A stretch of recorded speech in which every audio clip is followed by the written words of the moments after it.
நண்பர்களே இன்னைக்கு ஒரு சிறப்பான கண்டென்ட் தான் பார்க்க போறோம். அது என்ன அப்படின்னா மணி தாத்தாவின் சிறப்புகள். ஆக்சுவலா மனிதர்கள் சார் அப்படின்னு எடுத்துக்கிட்டா ஒருத்தருக்கு பிடிக்கும். சில பேருக்கு அவரோட லவ் போர்ஷன் பிடிக்கும். சில பேர் அவரை கேரி பண்ணுறது பிடிக்கும். ஆனால் எனக்கு என்ன தெரியுமா பிடிக்கும்? ஒரு மாஸ் மூமெண்ட் கிளாஸா மாஸ் மூமெண்ட் அப்படின்னு எப்படி இருக்கும்? ஒன்று 10 பேருக்கு ஹீரோ வடிப்பாங்க, இல்லைன்னா 10 பேர் ஹீரோ கொடுப்பாங்க. இப்படி மட்டுமே மாஸ் இருக்கிற காலத்தில் மனிதர்கள்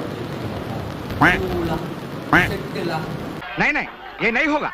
ரெட்டியார ஐர ரெட்டியாரால முடியாததை நான் செஞ்சுட்டேன். அதுக்கப்புறம் ஹார்பர் என்னோடதுன்னு சொல்லுவேன். ஐயர் அப்படியே சொல்லுங்க. उसके बाद हार्बर का किंग हमारा साहब होगा, रेड्डियर नहीं। இப்படி இருக்கணும் நண்பர்களே. இப்பயும் உங்களுக்கு புரியல அப்படின்னா இந்த சுச்சுவேஷன் நீங்க எக்ஸ்பிளைன் பண்ணுறேன். இப்போ ஹீரோ டாக்டரை மிரட்டி ட்ரீட்மெண்ட் பண்ண முடியும். இந்த மூமெண்ட்டை எவ்வளோ மாசம் எடுக்க முடியும்? எவ்வளோ மாசம் எடுக்க முடியும்?